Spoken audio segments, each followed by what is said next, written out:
في الدنيا والآخرة ويسألونك عن اليتامى قل إصلاح لهم خير وإن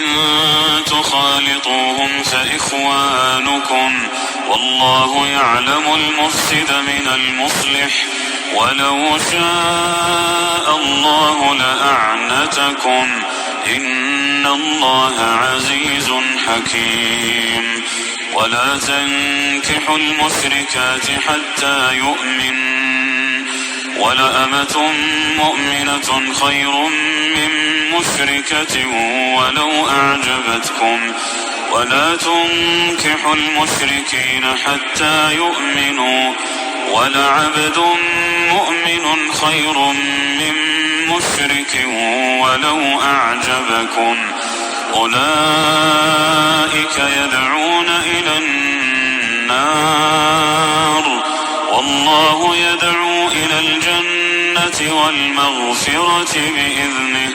ويبين آياته للناس لعلهم يتذكرون فی دنیا پا دوبارد دنیا کے فکر وکئی والآخرت او پا آخرت کے فکر وکئی ویسألونک او دوی پختنک ویلتانا عن الیتام پا بارد یتیمانو کے قول تورتو یا اے محمد صلی اللہ علیہ وسلم اصلاح لهم اصلاح دو لپارا خیر غردا وان تخالطوهم او کچر دو یو زائی کے دے جان سرا فاخوانکم نورن دے تاسو واللہ او علا تلا يعلم پیجن المفسد فساد کون کئی من المصلح دے اصلاح کون کنا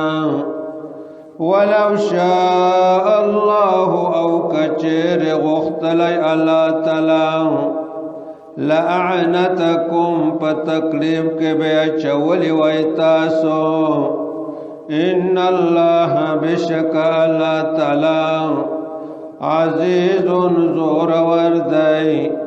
حکیم حکمت ولدائی ولا تنکحو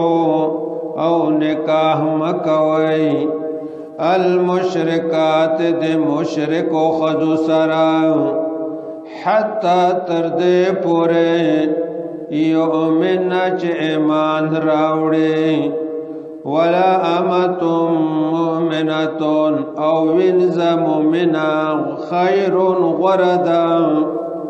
من مشركة دي مشرك خزنا ولو أعجبتكم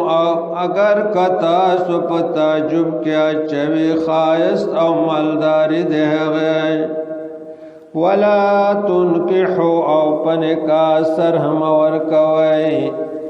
المشرکین مشرکان سڑیوتا لڑا خواندے